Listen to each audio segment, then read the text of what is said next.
Hello there and welcome to Wildfire Tribe. It is lovely to have you with us. My name's Sean. And my name's Kylie, and we will be talking about working and playing tonight. So we're a married couple, been married for 30 years, and Kylie is very fortunate that she's been married to me for 30 years because we get to play mostly. We've pretty much spent our whole life either working or playing together. We've spent our whole life working together, that's for sure, and in amongst it all, we try and play. You're probably better at that than me. I'm pretty serious most of the time, but yeah, 30 years married and working and playing alongside each other. So if it's your first time to the podcast, I just want to give you a little bit of background there as to who we are, because sometimes I listen to podcasts and I wonder who the people are. Well, my name's Sean, And my name's Kylie. and we're a married couple and been married for 30 years and working and playing alongside each other. And now we're joining you today for a mystical conversation about strangely mystical things. Kylie, what have you got? Yeah, well, I think that is good just to open up with an intro like that, just to say, who are we again? Like, who are these people that are doing this Wildfire Tribe podcast? And why on earth are we wanting to initiate real conversations about mystical things? Because we just believe in the limitless goodness and wonder that there is in the adventure of a relationship with God. Why on earth would we want to? Why on earth would we not want to? Like, what else is there, really? Like, if it comes to an existence on this planet called Earth, which is where I think that we are right now, there's not really any point in, for me, like, there's not any point for me pretending that God doesn't exist and that He doesn't have mystery for me, because if I don't have that alone to actually enjoy and think about and explore, then I don't know what this is all about. Well, it's an absolutely transformational concept, isn't it? And reality, like when you come Oh, into what's the reality? understanding of the mysteries that lie before us in the wonder-filled realms or multi-dimensional realms, I should say, of the kingdom, then like what isn't possible? What is possible? What isn't possible or what is possible? Are you just going to say every variation of is and Yes, isn't? yes, yes, yes, and yes. So all things are possible, aren't they? All things, which is why so often I find myself scrolling through social media, etc., in the Christian mystic space or the Christian space or any of those places, where there's spiritual conversation going on. And I'm constantly perplexed as to why it is that any time that anybody can really say that they know certain things for sure, when everything keeps changing all of the time, when your opinion, when your education, everything that you thought that you knew about God 5 years ago is completely different now. Why is it that you would say right now today that you've got it all worked out, knowing full well that 5 years ago that you didn't? So in 5 years' time, you won't either. True. That's because all things are possible. All things. Yeah, all things. Every single thing and all the things you can't even think of, they're all possible. All the things that you think are nearly possible but not quite sure today, well, they're probably going to happen very soon. So therefore they are possible. And then what? What about the things that you've never even suspected to be true? I just started reading for the first time ever last night Nancy Cohen's book called Limitless. Ooh. Now, I've listened to Nancy Cohen a lot over the years, lots and lots and lots and lots, and I've met Nancy Cohen once. I was fortunate enough to actually spend a couple of weeks with her, really, moving around Australia a bit for a couple of different conferences, and got to spend a little bit of time with her. And she is a wild, wild woman, and she has a book called Limitless, which suggests that all things are possible. And the stories that she has in the book and the stories that I've heard her tell personally would also just sort of blow the hair completely off your head. Absolutely. She is an absolutely amazing woman. And the testimonies of her global travels and just all of the craziness of the limitlessness of life and the all things are possible are really mind-boggling. And so she's been traveling the world for, I don't know, 50 years, maybe not quite 50, but 30 odd years. She's been to, I don't know how many countries, countless countries, and she's been doing it as work and play. That's the topic of today. And I just wanted to throw it in there that, you know, that we've got these crazy mystic women of today, not of the past, like, you know, hundreds of years ago, but right now, right today, functioning in the all things are possible in today's world, at work and at play at the same time. And I think that's one of the things that brought this conversation about that we're wanting to have today, is that there is something beautiful about diving into new places where we're working and understanding that, bringing that element of play into our situations, which often brings in that space of creativity and new thought. It actually is where beautiful new concepts, ideas, and wonder is birthed. It's out of that place. And there's a lady called Jean Piaget. I'm sure that there's people that listen to this podcast regularly, and there's people that have listened to every single podcast that we know. We've done more than 60 of them, that just tune in just to hear you absolutely massacre people's names. I know. Would it hurt to just do, like, you know, you do put a lot of time into research, but perhaps we could suggest that you actually practice people's surnames before you came onto a podcast and just like mutilated them. Even when I practice them, I still, when it comes to reading it out, I can't seem to get it, even when I practice them. So her name is Jean Piaget, and this is a quote from her. She says, "Play is the answer to how anything new comes about." And I thought that's like a pretty cool place to start, because when we're talking about the limitlessness of life, when we're talking about all things are possible, when we're talking about walking in the mysteries of God, we're talking about the adventures that are like laid out before us as we navigate these new spaces where we're going where nobody's gone before.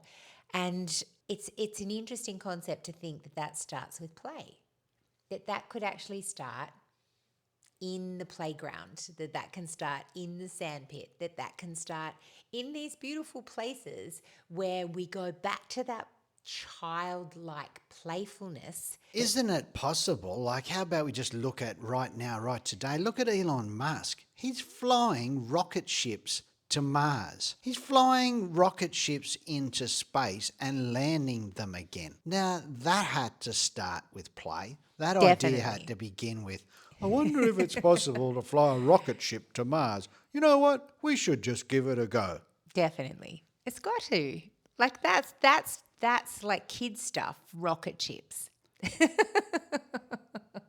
That's like movies. That's like, there's something so playful about that. And at the same time, it's wildly technological. It's like the explorers of the world, the guys who, you know, hopped on ships and sailed all around the world to discover new lands, etc.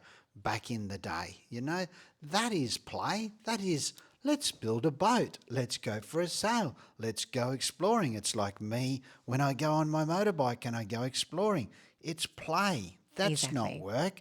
You know, it's exploring in the mystery of play with him.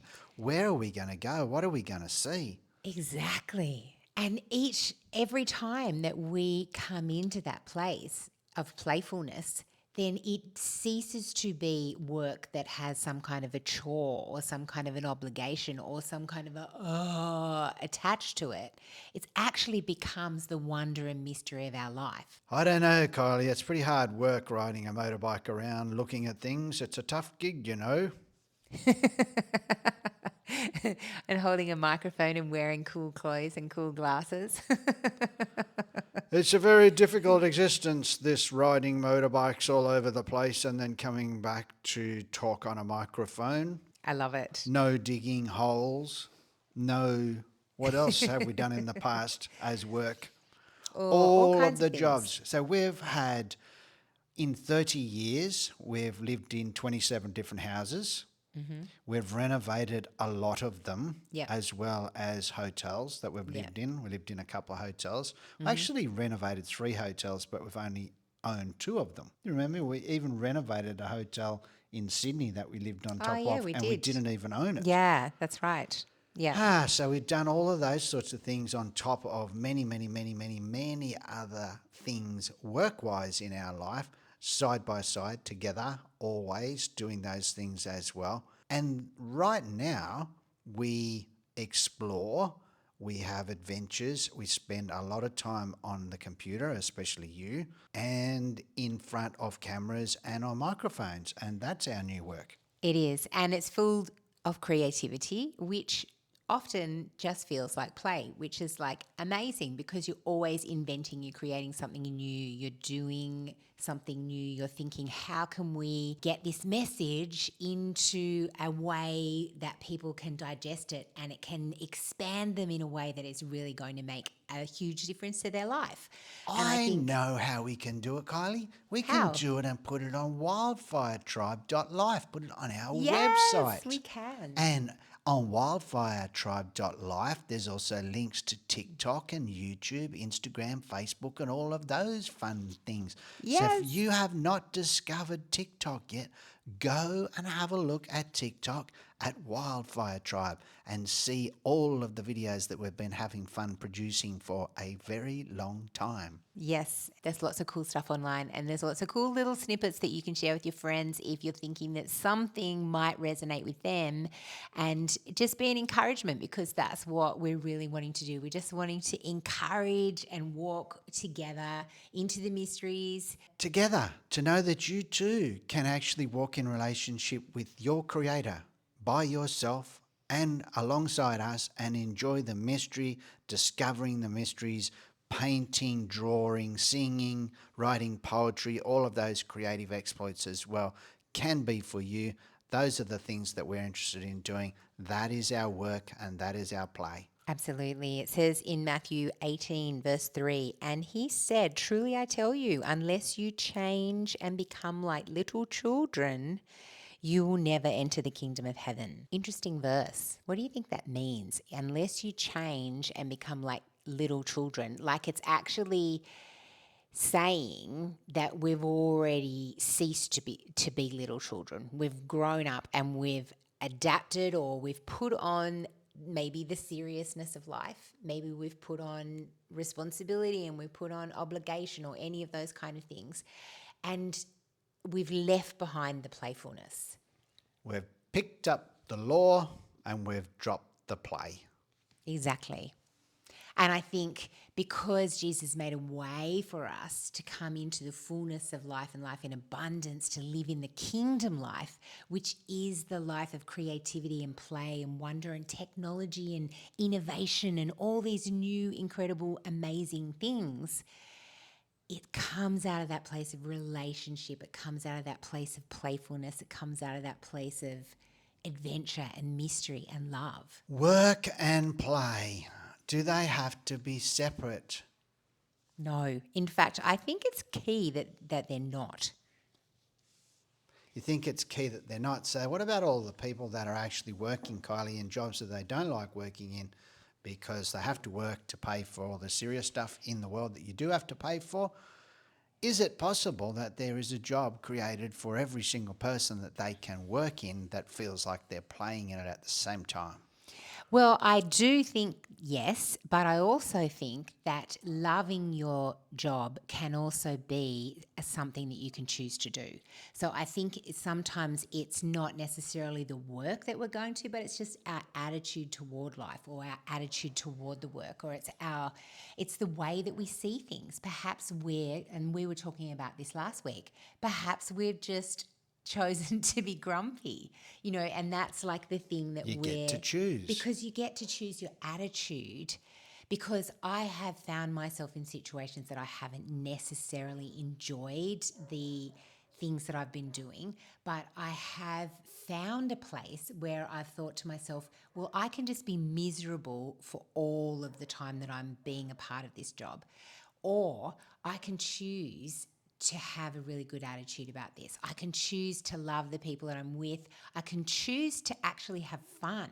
I can choose to come in and whoever I'm interacting with in my day, I can choose to be a light in that space. I can choose to laugh. I can choose, because we actually can be in that place of drunken bliss, or that place of wonder and goodness in anything.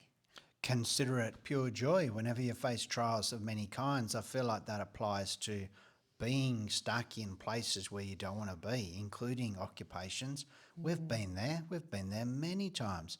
Many, many, many times have we taken on a business or, worked for somebody else and got to a point in time where we don't want to do it anymore, but you have to keep doing it for a certain amount of time until circumstances change or till another job comes up, etc. And it's in those times that verse comes into play, isn't it? That you really do have to try and find some joy in the midst of it all, so you don't just come out deranged or spend the rest of your life, trudging around, traumatized by what it is that you had to walk through. You can consider it pure joy when you are doing something that you don't necessarily love doing it, because everything can change and everything can change and everything does change in a moment. It does. Like that. It does. Every single time. Whenever it is that you want change to happen in your life, no matter how long it's taking, we've walked this out many, many, many, many hundreds of times. And it's the point between the now and when the change is that you need to do something about your attitude so that you can live in joy between the now and when the change comes, because it's that part that actually is the difficult part. But it doesn't have to feel like it, because when things change, they always change like that, in a moment. Yeah. In a moment. You just thought that yesterday I was going to be stuck doing that thing that I was doing, and I thought I was going to be stuck there forever, and somebody come along and bought your business. Exactly. Like, I talk about this in my book, The New Now, which is this book right here. I talk about so many of our places of change have come out of a great desire to no longer be a part of whatever it is that we're a part of, and to move into something new or fresh, or, to be in a different business or to be in a different town or something like that. But often it has come out of that place of letting go of my happiness is going to come when I get there, and realizing that now is the moment that I have, and that I need to find my peace now. I need to find that place of closure now. Like, I need to get to that place where I'm okay if my circumstances never change. And as soon as we've found that place where we've almost come full circle in a lot of the places and gone, well, if we're here forever and we never ever get to leave, we're going to be okay. Like, because we've it out. And that's when it changes. And that's when it changes. Then all of a sudden it's like a key. That's not a rock solid guarantee, by the way, because there's no formula to life. There's no formula, because we're packaged uniquely for a unique experience. But that has been our experience. The moment that we decide that we're just going to be okay with the fact that yesterday we weren't okay being here, then things change. They do. And it's happened time and time again. It's like it's an attitude test or something, just to see if you'll get to a point where you actually can be living in joy at all times. Yeah. I don't know theologically how that works, but we're not here to necessarily tell you how to think theologically either. And I just wanted to also say that, Kylie, when you say, and this is in my book and here it is, if you're listening on Spotify or one of those apps that doesn't have video, they can't see it. Yeah, that's true. So if you're looking for my book, you can find it in all the online bookstores or normal bookstores as well. So you just have to ask them at the desk. I will be going to wildfiretribe.life. That's where I'll be going to buy the book. Wildfiretribe.life. Our website's the best place to get it. Yeah, it is. And it's called The New Now. The New Now by Kylie Henderson. Yes, because my last name is Henderson. Yes, so back to work and play, Kylie. So when you wrote the book, did that feel like work? I think there were times definitely when it felt like work because, even though it's a desire of my heart and it's something that is a creative project and it's really exciting to be getting it done, like it's always good to have an idea. And then it's always good to start an idea and you're like feeling like, yeah, this is so awesome. I'm writing a book. But then actually, you've really got to do the serious part about it, which is the writing part, which is actually, it's a job, like it's a work. And you're working at it, you're honing it, you're editing it, you're crafting it and creating something in that space. And I think there has to be times where you are playful in that too, in that space where you're needing to step back. Maybe sometimes I find often my playful energy in the outdoors, like in the garden or if I'm walking or any of those places, because I often switch on into this space where I can become more playful in that space. So I think that's often where some of those energies then can bubble up and then you can funnel that into those work situations. So did you imagine that one day you were going to write a book and you're going to be sitting in the top of a castle overlooking some manicured gardens in, I don't know, Paris, somewhere, and writing your book, and that you could sit back and sip on coffee and just think to yourself, oh, I'm such an accomplished author? Well, I did have thoughts about writing my second book in like some exotic place like Italy or Turkey or somewhere like that, overlooking the Mediterranean and just, yeah, definitely. I've had those thoughts. In fact, Albert Einstein said that play is the highest form of research. Say that again? Play is the highest form of research. Oh, okay. Albert Einstein said that. How cool is that? Like, so let's go play because I need to do some research for the new book. We need to research a little bit more for the upcoming Why next is it week's that these podcast. guys like Albert Einstein get all the quotes? Well, because it's like that's what quotes are about. Quotes are about quoting people in their field of expertise on something amazing Oh, that so they you've got to said. be an expert on something before you can be quoted. Well, probably not. Like I could quote you. So you're saying I'm not an expert on anything. No, I'm not saying that. So therefore, whatever I say, that you can, just like next week, you can quote me Yeah, I can. if I I need say to. something wise. So perhaps I need to do that. Perhaps the wise things that you say from now on, I'll see if I can bring it up in a few episodes down the track. Now, when I was researching this topic, work and play, during the last few days, it kept on coming to my mind that the faith without works is dead verses in the Bible, and verses like that, and about identity, who you are as a son of God, whether you understand that that's who you are or not, and therefore what that means regarding work and play and rest and all of those things that we like to talk about in the mystic spaces as well. And I was thinking that for me, and maybe it's just God whispering in my ear at the moment, that the work side of it really is for me more of a focus on working on me, not to become more loved by God, because that's a ridiculous notion. But the working on me just to be more streamlined, more loving towards my wife, more loving towards my children, more of a better human, I guess, for the want of a better way of explaining it.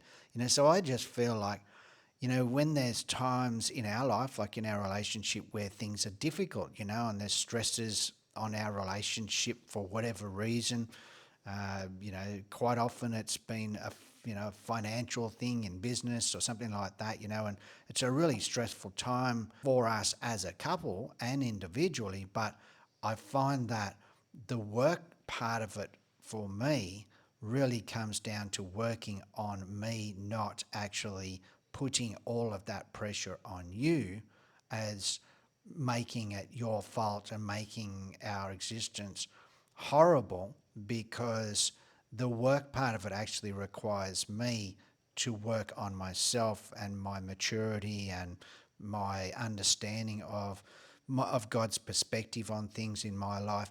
The more that I'm able to work on me to be a better version of me, it also translates into a better relationship between the two of us. So that's just what I was thinking about the last few days when it comes to the topic of work and play.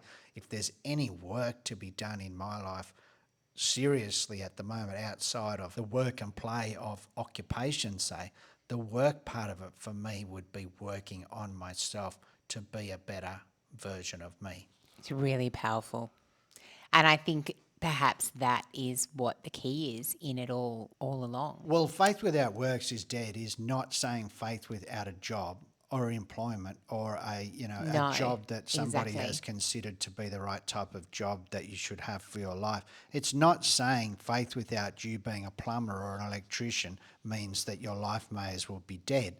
It's like faith is required for you to believe the things that you cannot see. And the work part of it is just working through your existence on this planet.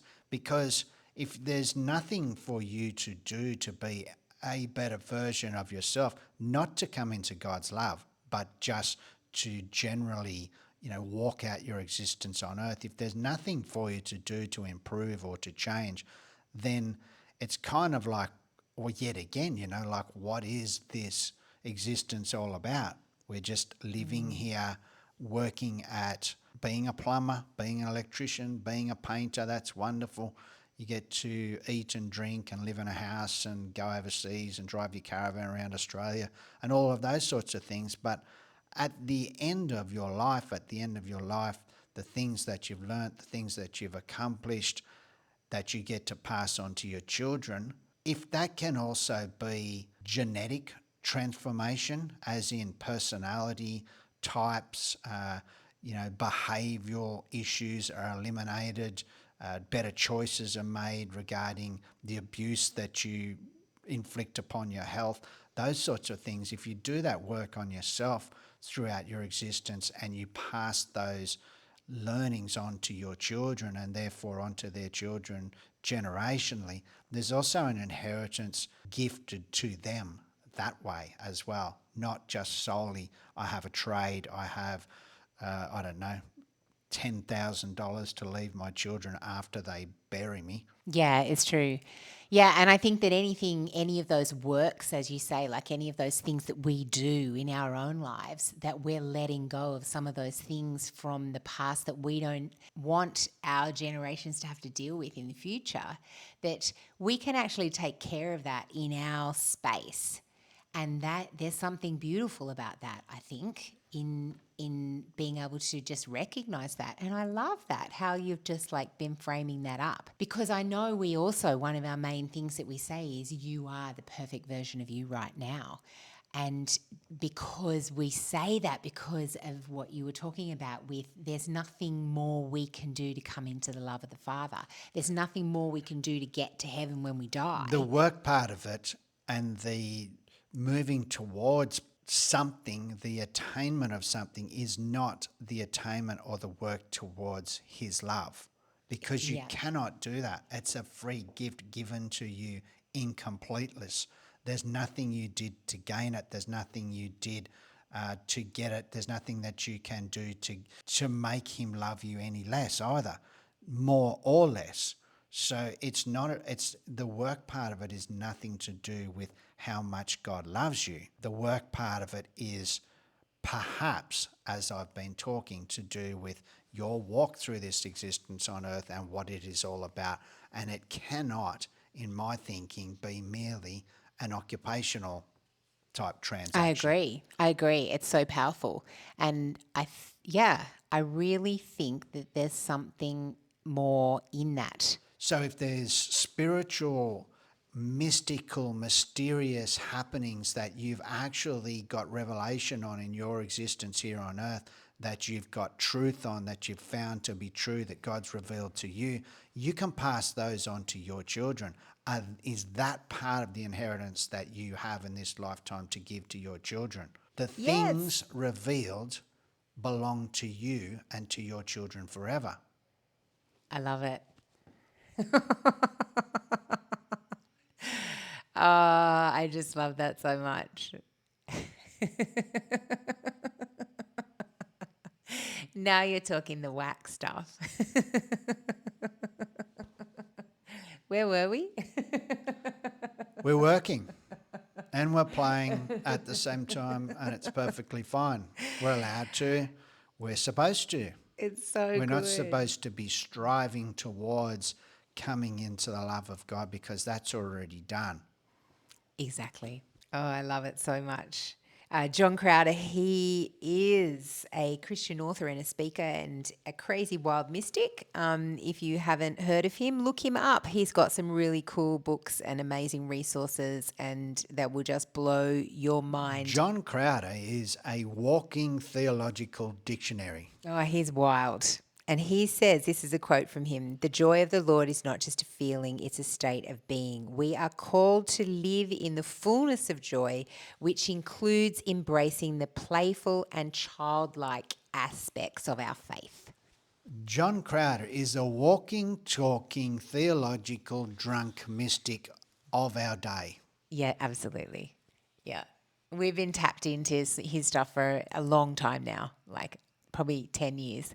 And yeah, he's crazy, trippy, good, a good glass of whack. I got healed. I got a back and a knee healing in a conference, a John Crowder conference in Wagga Wagga, in Australia, about 10 years ago, or maybe a bit longer than 10 years ago. I had a sore back. I stood up because he was asking, if anybody wanted to receive healing in the meeting. And I had a sore back, and I stood up, and I was thinking about that when he prayed, and my back was healed. And then I realised that my knee, that had also been no good for a long, long time due to a skateboard accident, was also healed in that same meeting, and has been healed ever since. It has never, ever had the problem ever since. And it's a very long time ago, and that it was wild. It was a wild, Well, I first wild. injured my knee in about the year 2000. And if it wasn't the year 2000, it was 99 or 2001. So you're looking at over 20 years. Yeah, that's right. Yeah, long-term injury and amazing healing. And now it's gone. And now it's gone. In the playfulness, the childlike playfulness of faith. The playfulness of believing that all things are possible, that things such as getting bodily healed can happen even in a drunken mystical meeting in the middle of Wagga Wagga, in the middle of New South Wales and Victoria in Australia. Crazy. It's radical. It's out of control. It's out of control. Anything can happen. John also says Jesus invites us to have a childlike faith. Children naturally engage in play, and through play, and they learn and experience the world. Our spiritual journey should be similar, full of joy, wonder, and playfulness. And I think that's so much of what we've discovered. Even like last week, the podcast, we talked about Smashed. We talked about that place of the love wine, the overflow, the intoxicating space of being in that wild, wonderful relationship with Jesus. And I think out of that place, you start to discover the silliness. You revisit this place of just crazy things that you would only dare to do if you were a toddler or if you were a kid that isn't thinking about what everybody is thinking. They're actually just saying what they think. They're living out loud. They're laughing inappropriately. They're staring when they shouldn't be staring. And who said we shouldn't be staring anyway? Although I do remember going to India and they don't have the non-staring thing over there. They just stare at you, and it is quite... it's a little bit freaky sometimes.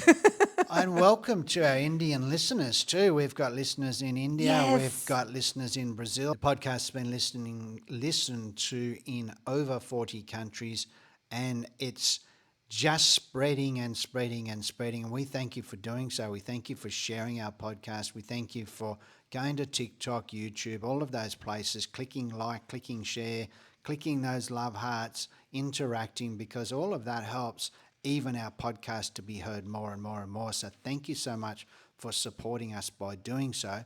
And thank you so much for those people that are supporting us via Patreon. Patreon is an app which is on our website, wildfiretribe.life, and you can actually support this podcast for as little as, what, $1 or $2 or something a week? Yeah, it depends on what country you are, but there's a minimum. Yeah, but it's less than $5, And that helps so much with the production of our podcast. And we're so grateful for Yep. for all of our supporters on the podcast We platform. got a new Patreon supporter last night in the middle of the night. I woke up and my iPad said, you got a new Patreon supporter of $5 a month, and $5 a month. We thank you so much. Yeah, it's it all amazing. adds up to be something. It all adds up to mean that we can keep on producing this podcast for you. And we thank you for sharing it with many others. And we celebrate Absolutely. with you the growth of it. Thank you so much. And it enables us to just continue to be a blessing to other people, which we just love. We just love seeing people loved and expanded. We love seeing people come into the revelation of who they really are. And that's just what this is all about for us. It's really exciting to just know that that's happening. And I think every time someone gives us feedback or we get to hear from you guys, we're just really grateful for that. So yeah, jump on the website, jump on any of our socials, say hi. And we also have our Zoom. Every month we have a live Zoom, which is a beautiful conversation with our Patreon family. So That's right. So that happens too. So if you choose to support us via Patreon, via that app that I was speaking of, for as little as a couple of dollars a month, then that also enables you to be on our monthly Zoom, where we get to actually chat just like this on a Zoom screen all together as one Wildfire tribe, and we get to actually interact with each other. So if you're interested in being on that Zoom, that's how you go about doing that. You have not been saved from going to hell. no, You have been saved into the reality of who you were always intended to be. absolutely. Who you already are. Right now, Beautiful, wonderful sons and daughters of the Creator of you can all celebrate all you things. like that you're now no longer going to hell, but you never were. But now you get to celebrate in the fact that you know who you are, and from that place you get to work and play at the same time and enjoy this crazy wild creation that God has created for you to play in amongst. And in the Bible it also speaks of the fact that creation is groaning, awaiting the manifestation of you as a son and a daughter to realize who you are. Creation is waiting for us to actually remember who we've always been, and that's what it means to be saved. I love it. That's pretty wild, honey. Yeah, you're saved. Job's done. You don't have to do anything else. You don't have to actually stop swearing even. Can you believe that, Kylie? You can even swear. Yeah. It doesn't say anywhere that you can't swear. It doesn't say anywhere that you can't swear. Oh, sometimes when you go into certain places, like maybe like some cafes and stuff like that, they have signs no swearing and no wearing singlets and thongs. I saw yesterday on some dodgy news service, which is just like anywhere, I suppose. You can watch anything online these days. But a fellow was not allowed to go into the pavilion on the Gold Coast at Burleigh Heads because he had neck tattoos, but he had a skivvy on, which for people outside of Australia, they're probably not called skivvies, but we call a skivvy those jumpers that go up over your neck and cover Like a your neck turtleneck. as well. And he had one of those on covering his tattoos, and you're not allowed into this place with neck tattoos for whatever reason that they've decided that you can't. So they couldn't even see his neck tattoos, but they suspected that he had them underneath his turtleneck skivvy, and they didn't let him in. There's no such entry requirements into heaven. No, that's right. You can actually swear and people can hear it. You Yeah. don't just, it's not like you can just swear under Yeah. your breath or apologise later or seek forgiveness for swearing later, and then somehow you might somehow gain entry into heaven. And you can have neck tattoos in You can heaven. have neck tattoos, you can have white sunglasses, you don't have to have white sunglasses. You can live in Australia, you can live in another country. There's no thing, nothing that is actually going to prevent you from entering into the kingdom of heaven, except for what Kylie said before, was to be childlike. Yeah, It that's does right. say that in the Bible. To be childlike. So Yeah. if there's anything that you want to take really, really seriously about whether or not you're going to get into heaven or not, maybe you should consider in your work and play existence doing that as a child. That's right. Maybe the thing we need to be working on is our childlikeness. Maybe we're supposed to be working on the play. So maybe tomorrow we should go to the park and you can push me on the swing. Oh, can we? Can you push me on the swing? Because I like going on the swing. I'll push you on the swing. You made me a swing at our old place, and that was so awesome. It was the best swing. So if we just were actually enjoying our existence here on Earth more by just pushing each other on swings, etc., then we wouldn't be so serious about the serious business of doing things that we don't really even enjoy doing. Yeah, that's right. It's like all those, it's like, at the end of somebody's life, you always hear of those stories and those quotes, from people who say, on your deathbed, you're not going to be concerned about the amount of money that you have or that you left behind or any of those things. You're really going to be grateful or not about the time you spent with loved ones, etc. There's all these different ways to think about things.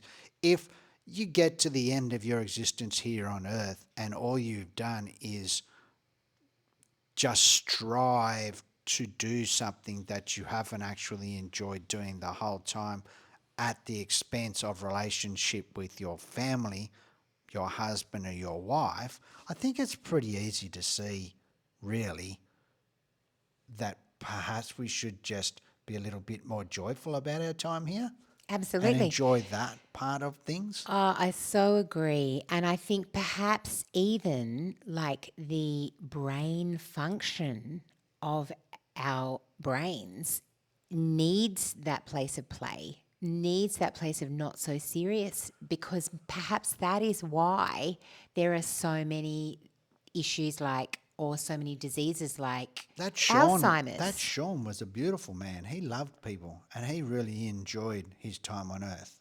Yeah, that's what you want to hear, isn't it? Sorry, what were you saying about Alzheimer's? Well, Alzheimer's, Wouldn't that be awkward if that was your name? Alzheimer's. If your surname was Simons. It sounds and your like someone first on The name was Simpsons. There Alan. would have been someone called Alzheimer's on The Simpsons. Al Simons. There's Mr. Simons there. He probably has forgotten his name. First name Al. He doesn't know who he is. I think one of these things that interests me too with the play has been shown to promote neurogenesis, which is growth of new neurons, particularly in the hippocampus, which is a brain region that is involved with learning and memory. And I think it's so interesting because learning and memory is such a huge thing when you're little. And then it also becomes a huge thing when you're older as well, because it seems to be a space that older people move into where they start to forget things. And it's okay, how can we keep that childlike wonder and playfulness throughout our lives so that our brains stay really switched on, so that we're continually producing new neurons, so that we're keeping a healthy hippocampus? All of these parts of our cognitive function is really working well. So even our problem solving skills are enhanced with play, and our language development skills are enhanced with play. Play is essential for emotional development, and it's helps us to understand our emotions and empathy and things like coping with stress. Sometimes I think if we were more playful in our places of work and understanding and unpacking life and relationships and everything, that we would be far less stressed, because it's hard to be stressed if you're playful. There's been experiments run where they take children into nursing homes, where they take children, that are that preschool age into nursing homes to spend time with people that are much, much older at the other end of life. And the benefits have been outstanding. These things are still being measured. These experiments are still being run. There's actually preschools inside nursing homes in the US. I'm not sure about Australia. I've seen an Australian program about it. And the transformation in an older person's life, when they have to look forward to children returning week after week to play with, to be pushed on the swing, to draw pictures with, etc., to talk about those things that children just talk about, that only children seem to be able to talk about, the mysteries that children bring up, those conversations that older people enjoy having with really, really young people is highly beneficial for their mental health as well. It's so true. Jordan Peterson, he's a clinical psychologist and a professor, and he often discusses the importance of play, particularly in the context of child development and socialization, which is like so much of what you're talking about at both ends of the scale, at the both ends of life. And one of his quotes is, "Play is the process in which children develop their cognitive and social skills, and it's how they learn to regulate their emotions and understand their world. They play to learn how to make friends, how to cooperate and compete. And through play, they discover the rules and strategies that govern our social interactions." I think there are a lot of things that he says about play. Like unobstructed play is absolutely crucial for development. Free play, problem solving play, creative thinking play. He says play is not frivolous. Play is directly associated with the development of the frontal lobe and the ability to regulate our emotion, behavior, and to develop our complex social skills and relationships. And I think that comes right back down to developing that relationship that we have with our Creator. And I think He calls us into that place of playfulness. Like every time I find myself wanting to engage with the heavenly realms, wanting to go in to get some kind of strategy or some kind of answer or like to govern in some kind of way, how many times have we ended up in ascensions or different things that we've done just personally to get some kind of a result? And it's ended up in this playfulness, in this place of just going, oh, we're just like hanging out in the fields of wonder with Jesus. Like we're laughing. Why are we laughing right now when our world is falling apart? Like We're looking around heaven expecting to come back with the result of breakthrough in a part of our life, but instead we're actually lying down alongside the river with Jesus, enjoying his company and having mysteries whispered into our ear and seeing movement in the sky that we've never seen before. And those types of things happen in ascension prayer. Those are the things that you're talking about. And in the Bible, it speaks of seeking first the kingdom of God and his righteousness. So that if there's any dramas that you have in your life, any of those circumstances that are happening in your life that happen to all of us, the answer for all of those is to seek first his kingdom and his righteousness. And whether or not it makes sense that you receive answers in heaven for the issues that you're facing, we always find that we come back down to this place of remembering that we live on earth and that everything feels better, whether it actually correlates with a change in what we went there for or not is most questionable, but we always come back with a better result. we do, because we come back with more peace. We come back with more joy. We come back with more gratitude. We come back feeling kinder. We come back with better perspective, I think. And I don't know that we actually really come back. I think you get to choose as well whether you come back or not. Because It's true. We're always in. I think that once you realise that you can step into heavens, then you also realise that you never have to step out of them. So you can actually live an earthly existence whilst being in heaven at the same time. It's just a matter of that playful, childlike believing that those things are possible to be able to do that. So as you're functioning as a human walking down the street tomorrow to go and have a coffee with people that you know, you can actually be seeing in heaven at the same time. So gone are the days where you used to have to get all serious and hold your hands in that church-like pose where you're going into serious prayer and pray for things to happen in your life that are quite what Nancy Cohen refers to as infantile Christian prayers. You know, those prayers of, God, can I have a raise at work? God, can you do this to change my child's behaviour? God, can I please have enough money to buy another new car better than the one I have. You know, those prayers that we find ourselves praying when we step into what we think is God's will for our life. You know, those really basic prayers, instead of stepping into heaven with no agenda except to just be in his presence, knowing full well that even those simple requests that you have seem to just fade away when you're in his presence. None of those smaller things really seem to matter.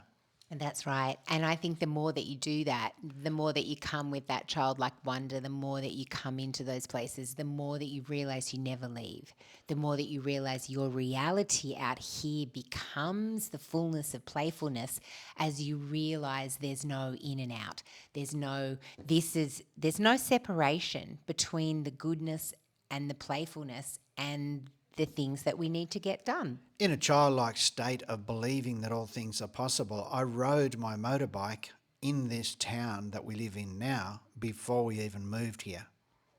I rode it in a dream state, believing that the weather was going to be perfect and that I was going to be riding my bike in an exact location. And several months later, that's exactly what happened.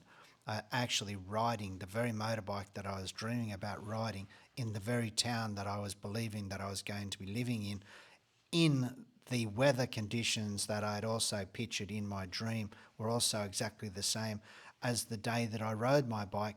And when I was riding my bike on that day in my new town with the perfect weather, I realised I was actually riding inside the dream that I had had earlier in heaven. I love it. It's just amazing. If that's not playful, I don't know what is. That might have something to do with living your dreams, Kylie. It is, and that is living your dreams. So as you're desiring to know what God's will is in your life, instead of praying those prayers of, you know, the odd little thing that you want to have, including me, you know, like, God, can I please have a new motorbike? Instead of those prayers, how about you put yourself in a state of dreaming possibilities where you read the Bible, where you read books about mystical Christianity and those types of things as you're going to sleep, therefore putting you into a more likely brain pattern where you're able to have those kind of mystical experiences with God in those places where you're just going to sleep and where you're just waking up. So in those states, you can dream things to become true, and in those states those dreams can come true when you realize that later on you're living the dream that you had, just because you placed yourself in a position where you could believe that all things are possible. Yeah, come on. I love it. I love it.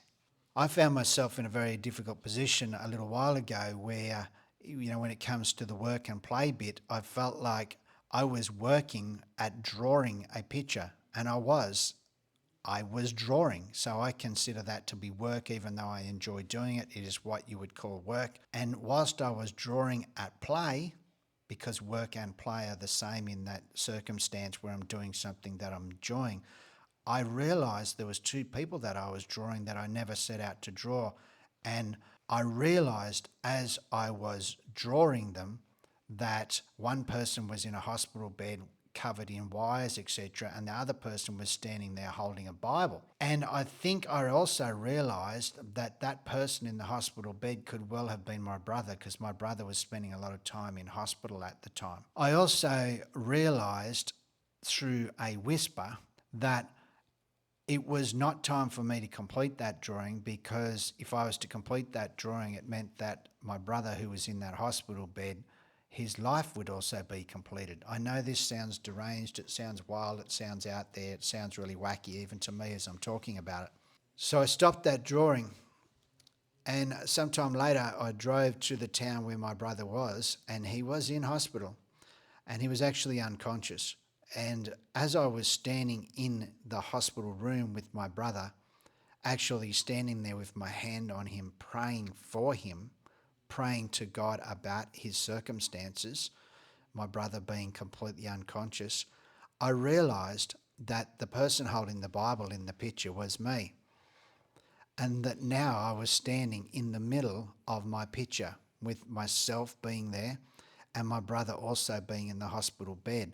I hadn't realised as I was drawing the picture that it was my brother and the other person was me until I was actually standing inside of my picture.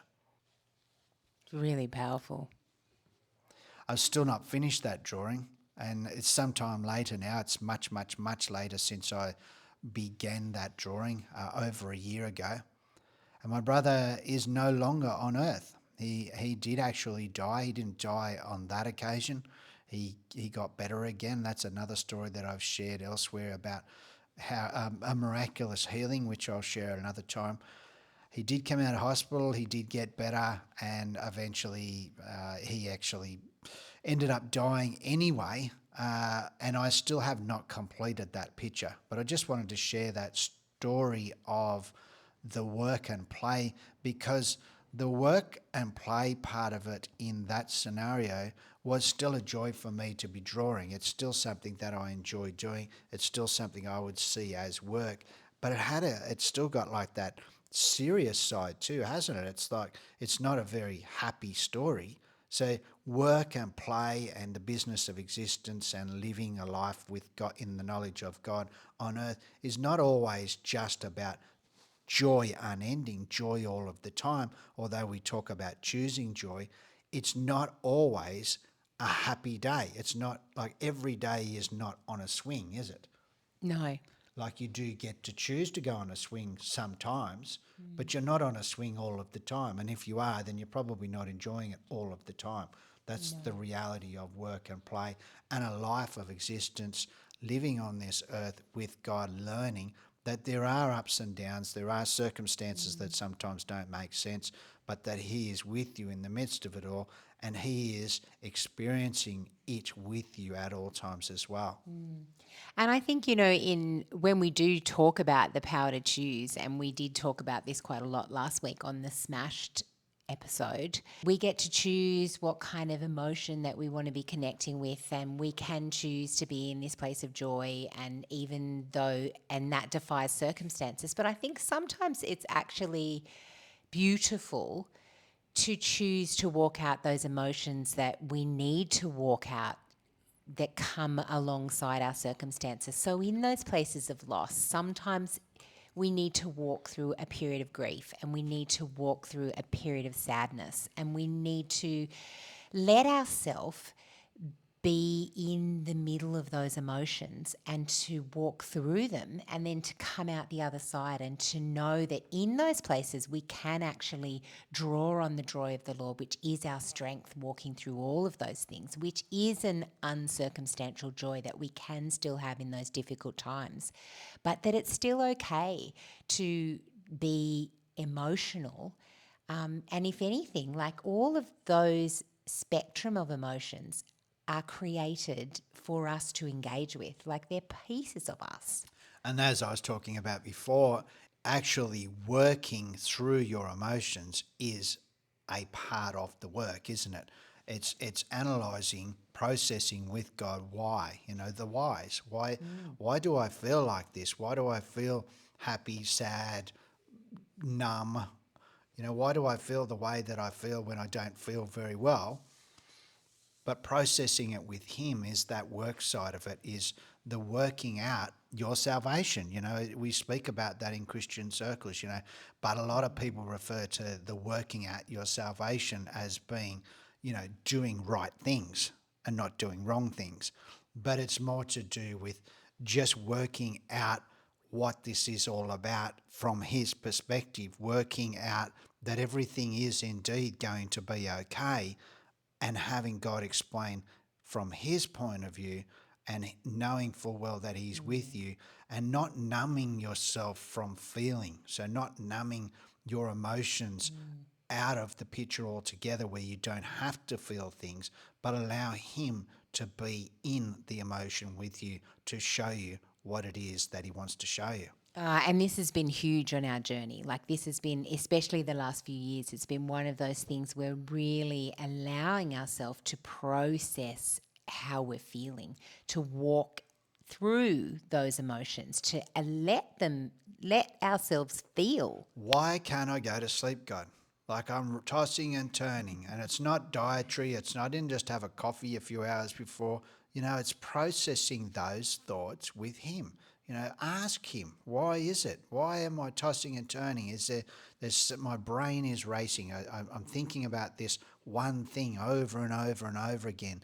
Can you please bring peace into that scenario? Can you please show me a solution for this problem that I seem to be facing, that I seem to not be able to work out? Because He is with you, He is in you at all times. He never leaves you. He never leaves you alone to figure things out. He is there to do every single part of this life with. So in those times, that working out emotions, working out thought processes with Him, like ask Him for help. Why is it that I am dreaming about this stupid letterbox that I'm making? Not only am I making it during the day, but at night I'm thinking about it, and it's not just a matter of going, if I just had a couple of beers or something like that, I'd probably go to sleep. Or, if I just had a sleeping tablet. I know you wouldn't have a sleeping tablet to not think about building a letterbox, but you do those things sometimes when you can't process what's going on. And so I guess what I am putting out there for people to consider, and it's something that I absolutely am working through all of the time, is working through every one of those thought processes with Him, even in those times where you're finding it difficult to go to sleep. Ask Him, what is it that you're trying to show me? Show me from your perspective what my issue is here, and let's see if we can sort this out and move on to something else. Yeah, I love it. Brian Sutton Smith says the opposite of play is not work. The opposite of play is depression. Oh, That's an interesting one, isn't it? the opposite to play is depression. So perhaps, one of the solutions that we can be putting in the mix of our mental health is play, is being able to embrace that place of play. George Bernard Shaw, he says, we don't stop playing because we grow old. We grow old because we stop playing. Yeah, the mental health topic is a very, very big topic, and it's absolutely a topic that we should spend more time on. But I feel like we're moving towards the end of this episode, and it's too late to step into such a big topic. But we have a lot to talk about in that space. We have a lot of experience in that space as well. And I would have to say, for me, in the midst of all my mental health issues in the past to do with depression mainly, that I would never have considered playfulness or play as a solution at all. But now I'm on the other side of it, I can see full well that well could be a part of the answer. Yeah, interesting. I think it's something to unpack in the coming weeks, and that will be an interesting discussion. We are always loving sharing our lives with you guys. We are very happy that you have chosen to join us today on the podcast, Wildfire Tribe Podcast. If you're happy and you know it, clap your hands. If you're happy and you know it, clap your hands. If you're happy and you know it, then you really should. If you're happy and you know it, clap your hands. Woo! Thank you so much for joining us today on Wildfire Tribe Podcast. It's been an absolute delight to have you with us. Thank you for listening to the podcast about work and play. I hope that it has helped you in some way, because that is our intention in every podcast and everything that we do as well, is not to just be a discussion that's open-ended, that has no meaning to it, but there is actually some application for it in your life as well. So please consider playing more to fight depression. Please consider finding something to do for work that you also enjoy playing at. And in the meantime, if you're stuck doing something that you don't actually enjoy doing at the moment, try practicing joy in that space and believing that in a moment everything can change, and they do. Absolutely. Yeah. Thank you guys so much. Big hellos to everybody in the USA. beautiful people in Canada, all of our lovely listeners in India, our gorgeous listeners in Belgium. Thank you so much, guys, in the UK, all the beautiful people in South Africa, and the wonderful people in the Philippines. Thank you all so much for spending an hour of your week with us this week. We look forward to joining you again next week on Wildfire Tribe podcast. We love being in your ears. Yes, we do. And have a wonderful week. Okay, bye. Okay, bye.